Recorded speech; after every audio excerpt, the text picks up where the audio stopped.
Salut à tous, ravi de vous retrouver pour un nouveau 18h de Télé Nantes. Ce soir, nous allons à Pontchâteau prendre des nouvelles du calvaire. Car oui, il n'y a pas de calvaire que la rue nantaise du même nom. Il y a surtout le calvaire de Pontchâteau, un espace énorme de 14 hectares qui accueille chaque année jusqu'à 100 000 pèlerins. Et ce calvaire connaît actuellement une grande campagne de travaux de rénovation. C'est pourquoi on vous en parle ce soir avec nos invités. Germain Charrier, bénévole au calvaire de Pontchâteau, mais également le père Georges Mador, qui est un missionnaire montfortin. Et puis, on est très content ce soir car on accueille un nouveau chroniqueur dans la famille du 18h de Télé Nantes qui va nous faire bouger notre body, y compris le mien, vous allez voir ça. Il va nous faire quelques mouvements de base, de sport pour être en forme. Il s'appelle Fabrice et vous allez peut-être reconnaître son visage. Du sport et du calvaire, voilà le programme du 18h de Télé Nantes du 23 septembre. Ça commence tout de suite.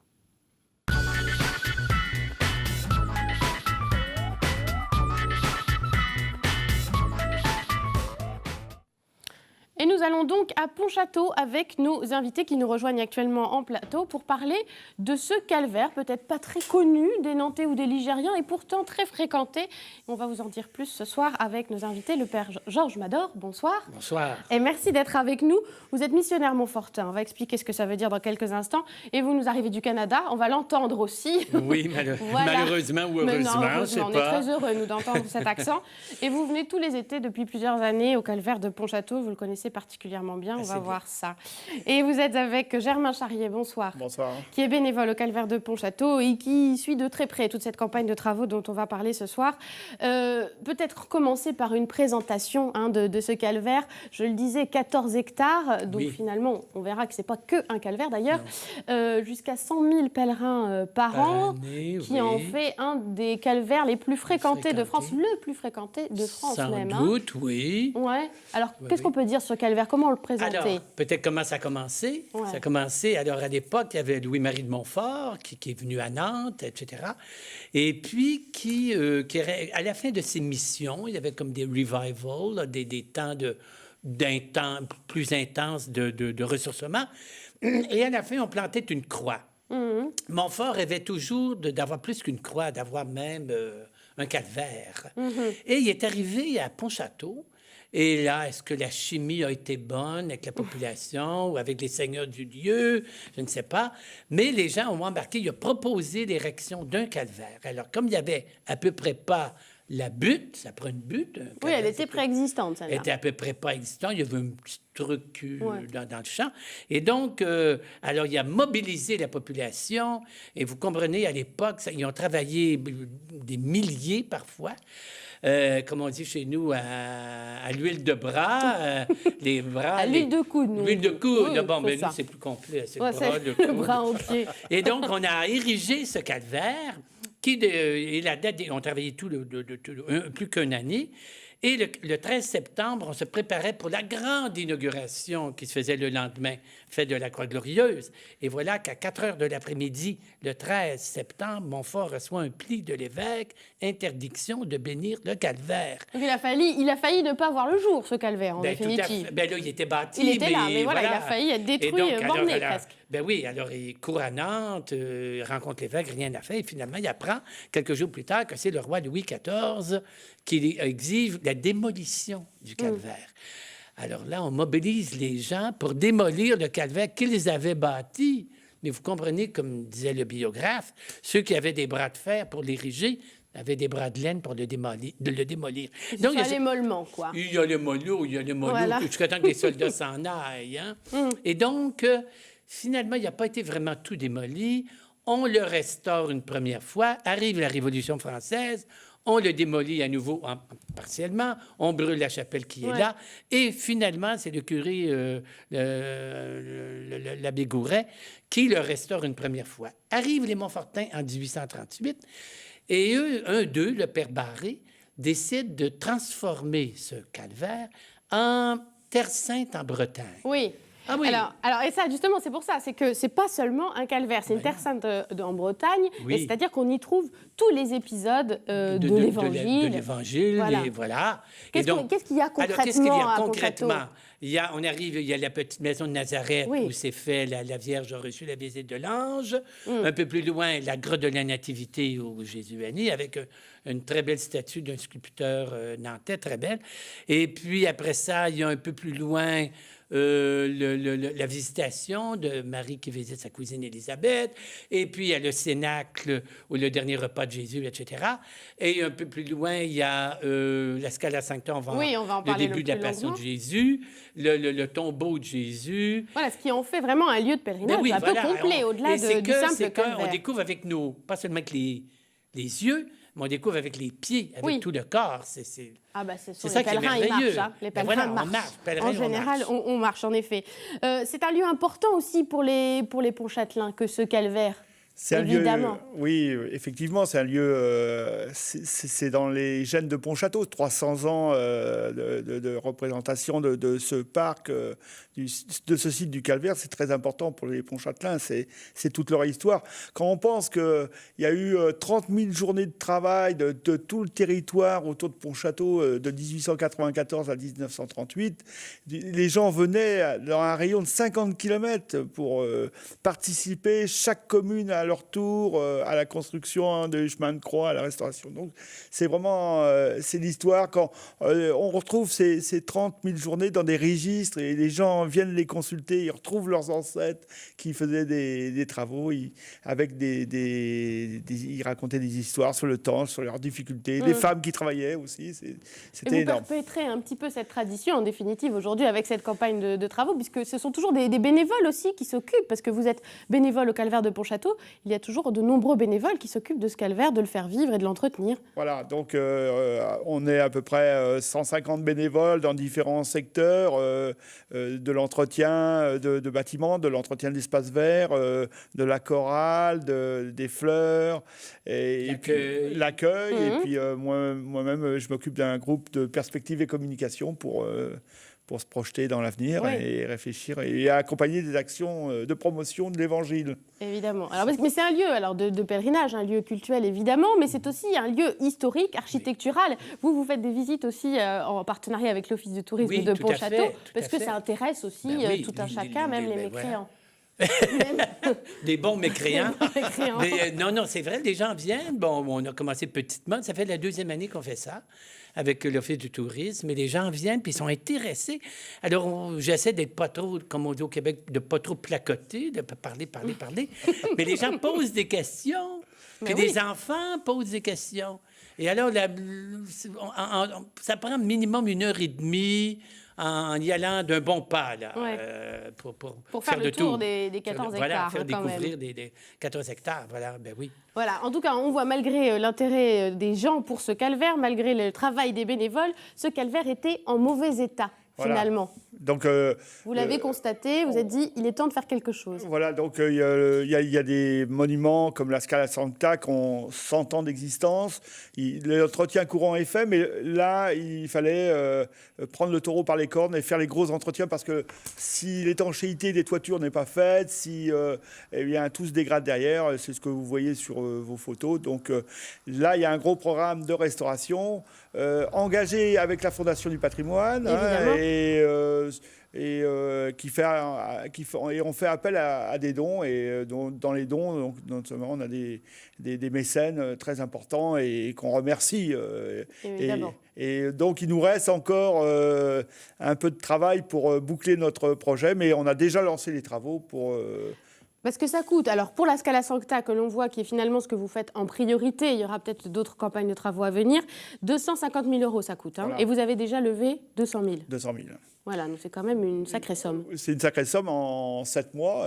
Donc on est très fiers de l'adhésion. Et dans cette adhésion, j'ai parlé de la Fondation du patrimoine, des mécènes, mais on voit déjà que ça y est, les associations locales de musique, des chœurs de l'Esquérène, conférences sur l'histoire locale, adhèrent au projet, viennent nous faire des des représentations au profit de la restauration. Et vraiment, ce qui a eu lieu cet été, hein, vous me disiez le 16 août, il y avait une chorale qui a chanté au Calvaire et puis les fonds étaient réservés pour la restauration. Donc cette chorale, les Chœurs de l'Escarène est venue, on était à peu près 400 personnes, les bénévoles ont amené des gâteaux qui étaient vendus à l'entracte, ça a amené toute une animation tout le reste de la journée, vraiment c'était...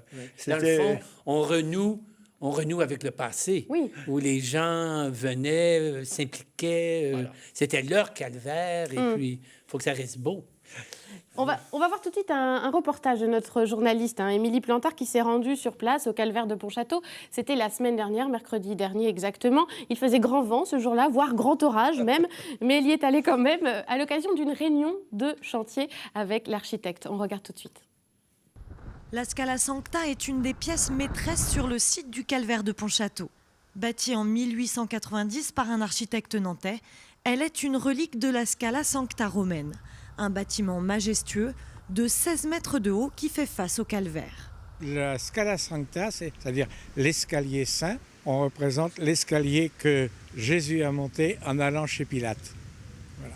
Alors, la Scala Sancta, il y en a plusieurs comme ça. Il y en a une à Sainte-Anne-d'Auray, il y en a à Rome. Et c'est pour implanter l'escalier saint. Donc, et ici, jusqu'à une certaine époque, maintenant un peu moins, mais les gens montaient à genoux. Disons qu'ici, il passe environ entre 50 000 et presque 100 000 pèlerins chaque année. La Scala Sancta est la première station du chemin de croix. Sous la voûte intérieure, des sculptures en plâtre représentent 5 scènes du jugement du Christ. Malgré l'entretien effectué par les bénévoles, le bâtiment subit les affres du temps. Il y a beaucoup d'infiltrations, de fissures, et les voûtes menacent de s'effondrer si rien n'est fait. Il est véritablement temps de le faire. Grâce à un appel aux dons effectué en début d'année, les travaux de rénovation ont donc pu démarrer en juillet dernier. À l'arrière, un gigantesque échafaudage couvre l'édifice. L'heure est à la restauration de la toiture et de l'ensemble des enduits et des joints. On a piqué tous les enduits et on restaure les enduits avec un enduit à la chaux qui permet de faire respirer les maçonneries de cet édifice. Donc ça, c'est ce qu'on appelle la première tranche, c'est la tranche façade sud de l'arrière de l'édifice. C'est un chantier qui est quand même assez particulier parce que tout est assez bien, assez fin et il y a beaucoup de détails, donc il ne faut pas se tromper. Et il faut surtout restituer l'édifice dans son écriture d'origine de la fin du 19e. Plus tard, une deuxième tranche de travaux concernera la façade nord et notamment l'emmarchement. La Scala Sancta possède 28 marches en pierre, particulièrement abîmées. Il faut que cet emmarchement soit restauré. Actuellement, on a des flashs d'eau, comme vous le voyez, on a des déjointoiements et les pierres ont bougé. Donc on va recaler l'ensemble des pierres et on va rejointoyer l'ensemble des pierres ainsi que les balustrades de cet escalier. Un chantier estimé à plus de 200 000 € au total, onéreux mais nécessaire à la conservation de ce patrimoine religieux et culturel. La Scala Sancta devrait être minutieusement restaurée lors des célébrations du tricentenaire de la mort de Saint Louis-Marie Grignon de Montfort, le 11 septembre 2016. Voilà, j'espère que vous aurez apprécié comme moi le vocabulaire technique de l'architecte, le mot de rejointoyer que j'ai appris à cette occasion. En tout cas, on voit des travaux minutieux et très importants. Il faut forcément, quand on s'engage dans ce genre de travaux, s'entourer justement de la Fondation du patrimoine. On ne peut pas faire ça à la légère. C'est des bâtiments qui sont protégés. La Fondation du patrimoine, c'est un partenaire indispensable parce qu'ils ont beaucoup d'expérience sur la restauration de monuments et c'est d'une sûreté sur la collecte des dons et la redistribution pour l'exécution des travaux. Donc c'est un gage de crédibilité. Ils sont tout à fait légitimes sur ce genre de campagne. Si vous continuez, est-ce que vous imaginez continuer les travaux après la Scala Sancta? À quoi vous attaquez après? Parce qu'a priori, il y en avait pour 500 000 €. C'était la première estimation qui avait été faite de travaux sur l'ensemble du site. Oui, voilà. Donc il faut continuer, il faut partir sur cet élan. parce que il y a d'autres monuments sur lesquels il faut restaurer l'étanchéité. Il y a des fresques magnifiques qui ont été faites par Monsieur le maçon et qui se dégradent aussi. Donc c'est quand même des images de l'Évangile très très importantes et une qualité de travail, de savoir-faire formidable qu'il faut conserver, quoi, et transmettre aux générations futures. Je crois que c'est important pour nous. Les travaux là, qu'on a vus, là, qui sont en cours, ils ont commencé en juillet, ils ont repris à la fin de l'été. Ils vont durer encore, je crois, 6 mois à peu près. Oui, c'est ça. On espère finir février-mars. Et donc, pour le tricentenaire, parce que le projet serait que les célébrations seraient centrées sur la Scala Sancta. Le 11 septembre. Alors justement, voilà, c'est déjà une date qu'on peut noter dans nos tablettes. Hein. Le 11 septembre 2016, ce sera le tricentenaire de la mort de Louis-Marie Grignon de Montfort. Voilà, vous allez le dire beaucoup mieux que moi. Voilà. C'est un personnage central, évidemment, dans cette histoire de calvaire. Vous êtes missionnaire montfortin. Vous distribuez certaines paroles, du coup. Enfin, c'est quoi le message de ce monsieur Montfort? Père de Montfort, lui, ça a mal démarré. Il ne savait pas trop où aller. Il s'est fait fermer les portes au nez. Il a travaillé avec les pauvres beaucoup dans le bout de Poitiers. Et finalement, il est allé voir le pape. Et il pensait venir au Canada. Ah oui, évangéliser les sauvages. Mais le pape lui a dit, il y a déjà du travail à faire chez toi. Ouais. Il a nommé missionnaire apostolique et Montfort a toujours centré sa parole sur ce qu'il appelait le renouvellement des promesses du baptême. C'est-à-dire que Dieu s'engage envers nous, nous nous engageons envers Dieu. Qu'est-ce que ça veut dire? C'est une alliance, c'est une entente, c'est une amitié, c'est une relation. Et alors Montfort, c'est ce qui le prenait beaucoup et il le faisait de manière très visuelle. À l'époque, il n'y avait pas de la télé, rien de ça. Mais il y avait des bannières, il y avait des processions, il y avait des cantiques, il y avait des mises en scène, ce qui lui a valu des problèmes, parce qu'on trouvait que c'était trop peut-être populaire, d'autant plus que le clergé de l'époque, c'était quand même un certain niveau de classe. Et alors lui, c'était vraiment de rejoindre les gens dans leur langue, leurs questions, leurs préoccupations. Ce qui fait qu'aujourd'hui, au Calvaire de Pontchâteau, il y a toujours des missionnaires montfortins, en tout cas. Et aussi, je le voyais, des filles de la sagesse. Voilà. C'est ça? Oui, c'est la branche féminine. Alors, Montfort, j'en ai presque dit, il y a eu plus de succès dans ce sens qu'il a fondé les filles de la sagesse à Poitiers pour s'occuper des pauvres, l'éducation aussi. Et très tôt, ça s'est développé. Ça s'est développé avec Marie-Louise Trichet, une fille de Poitiers, puis il y a eu des fondations un peu partout à travers toute la France et ailleurs. Tandis que les Montfortins, ça a démarré lentement. Pauvre Montfort, il est décédé. Il n'y avait pas vraiment de communauté. Il y avait 2-3 types qui essayaient de le suivre. Et c'est après coup seulement que ça a démarré. Puis là, il y a eu les lois. Ils ont dû s'exiler comme au Canada et ailleurs. Mais finalement, c'est ça. On parle des familles montfortaines qui sont les filles de la sagesse, les Montfortins, les frères de Saint-Gabriel aussi. Également, d'accord. Voilà. Et donc, voilà, qu'on célébrera donc, ce Montfort le 11 septembre 2016. Vous avez prévu aussi d'autres événements avant cela. Enfin, cette campagne de travaux, elle vous donne aussi l'idée d'organiser d'autres rencontres, d'autres manifestations pour faire vivre le lieu. Tout à fait. Je crois qu'on est dans un projet Calvaire 2050. Donc, on a lancé un groupe. On voit loin, là. Oui. Et comment transmettre cet héritage, comment le faire connaître encore mieux, comment trouver la manière d'attirer les jeunes et de les amener à réfléchir sur l'Évangile, avec ses pour, ses contre, mais réfléchir, amener cette réflexion, c'est notre sujet. En 1894 et à suivre, ils n'avaient pas la télévision, donc là, ils avaient fait les images avec les sculptures. Là, comment on réfléchit, comment on peut... C'est un catéchisme grandeur nature, en fait, c'est ça? Voilà. Grandeur nature. Grandeur nature. Alors, il y a un gamin qui était venu avec un groupe, puis il se promenait, puis il visitait le chemin de croix. Puis évidemment, il y a des soldats partout, parce que des soldats romains qui accompagnaient Jésus. Alors, le gamin, il dit à sa mère, mais il dit, c'est la guerre ici. Elle a été frappée par le statuaire, c'est ça, là. Oui, c'est marquant. C'est marquant, oui, c'est marquant. Y compris pour les enfants. Quand les enfants viennent, la première chose qu'ils font, ils grimpent Oui. Il grimpe en haut du calvaire et là, il s'est un peu épaté. En tout cas, n'hésitez pas, vous aussi, à vous y rendre, à ce fameux calvaire de Pontchâteau, à voir toute son étendue, puis suivre les travaux. Il y a aussi un site internet, hein, je le mentionne, calvairedepontchâteau.com, où vous pourrez trouver toutes les informations et puis éventuellement faire des dons, puisque vous êtes encore ouvert.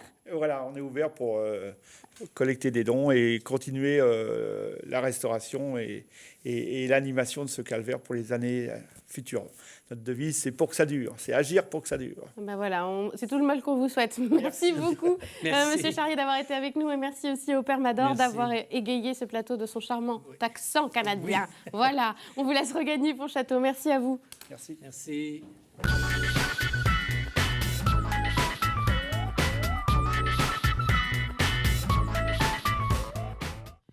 Et tout de suite, nous allons accueillir Fabrice qui va me rejoindre ici, car nous allons avoir besoin d'espace pour la chronique qui va suivre. Bonjour Fabrice. Bonjour. Et bienvenue sur le plateau de Télé Nantes. Il est un tout petit peu plus grand que moi, Fabrice, un tout petit peu.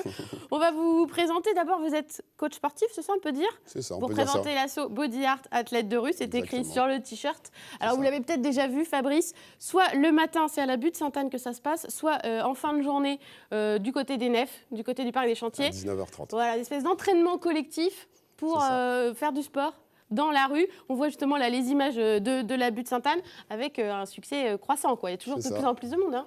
Il y a de plus en plus de monde. Ouais. Et le maximum que vous ayez fait? C'est 146 personnes. 146 personnes, voilà, coachées 200 bientôt.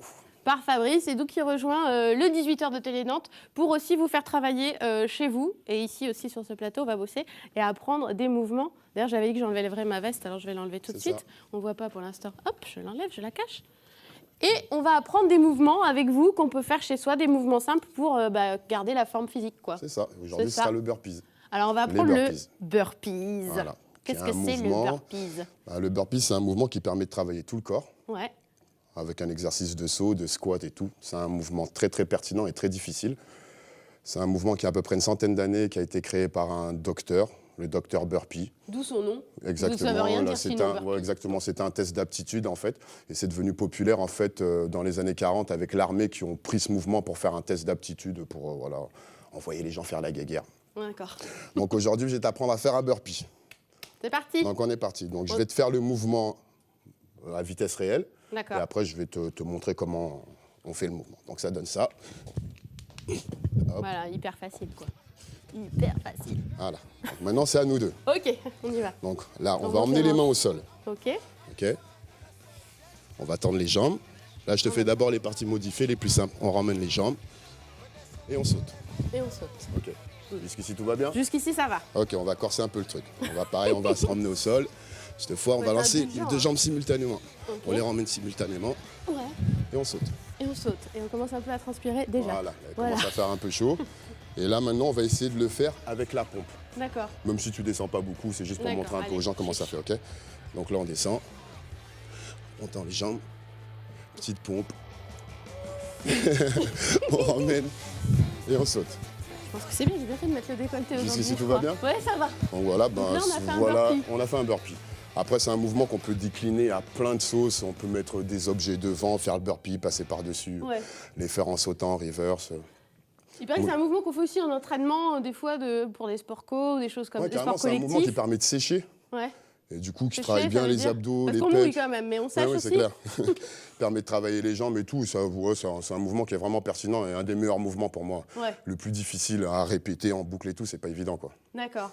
Voilà. Et alors, tout le monde peut le faire, le burpee, ou il faut quand même avoir un peu... le faire complètement, ça veut dire à vitesse réelle et tout. Tout le monde ne pourra pas le faire de suite, mais après, on peut le faire en modifié, comme j'expliquais tout à l'heure, parce que si on a des problèmes de surpoids et tout, c'est pas évident pour les genoux. Donc voilà, on va faire juste ça. Ramener les jambes, on n'est même pas obligé de sauter, quoi. On fait ça. Et ça permet déjà de travailler la musculature et plus tard. Cardio aussi. Le cardio, beaucoup le cardio. Ça attaque beaucoup le cardio. On dirait pas comme ça, mais ça attaque vraiment le cardio. Et il faut faire des petites séries, j'imagine. Moi, je dis par une séance, 50, 60 minimum, quoi. Ouais. Après, couplé avec d'autres choses, on peut, je sais pas, faire travailler les abdos à côté. On se fait des petites séries d'abdos, 2-3 trucs à côté, mais on fait 50, 60 burpees, c'est bien, ça fait une bonne séance. On se le refait un petit peu, là, parce que voilà, vous pouvez aussi le faire chez vous, prendre des notes. On va en faire 3 de suite. Allez, c'est parti. Copie un peu, parce qu'il faut être un peu coordonné quand même. C'est ça. Je saute. Le troisième. Magie, t'es prête. Elle est prête pour Body Art. Je suis prête là? Ouais, t'es C'est prête, bon, t'es on peut prête. le faire. Franchement, t'es prête. Donc voilà, vous pouvez faire des petits burpees chez vous, comme ça, pour vous entraîner, puis pour... À la faire un maison, peu de ils masse. peuvent aussi venir faire du sport avec nous s'ils veulent. Évidemment, c'est à quelle heure le C'est matin? 10h30 le matin, 19h30 le soir. C'est tous les jours. Juste derrière, là, vous venez avec moi, Oh, on fait des burpees. Je sens mon petit cardio là qui Ça commence s'en à bat. prendre. Le cardio, il monte un peu. Voilà, Donc, vous... voilà. Et au tout niveau? Tout niveau sportif? Ouais, tout niveau. À Tout partir âge de 10 ans. À partir de 10 ans, quoi. Voilà, vous C'est pouvez parti. retrouver On adapte pour chaque personne. Fabrice Body Art, athlète de rue. Merci Voilà. beaucoup Fabrice pour ce premier à toi. cours. Je suis déjà essoufflée. Puis on vous retrouvera tous les 15 jours pour apprendre à chaque fois de nouveaux mouvements et être en forme, en bonne forme physique. C'est le but de l'opération. C'est ça. Merci Fabrice. Et puis on vous retrouve sur Facebook, je crois. C'est ça. Voilà, Facebook, Body Art, Nantes. athlète de rue. Comme ça, vous pouvez apprendre des infos sur tous les cours, y participer et vous retrouver sur les photos qui sont prises. Il y a plein de photos qui sont prises pendant les C'est clair, cours, évidemment. Merci beaucoup à vous de nous avoir suivis. On se retrouve demain. Et en attendant, vous pouvez nous suivre sur notre site internet, c'est www.telenantes.com et sur les réseaux sociaux, Facebook et Twitter. Salut!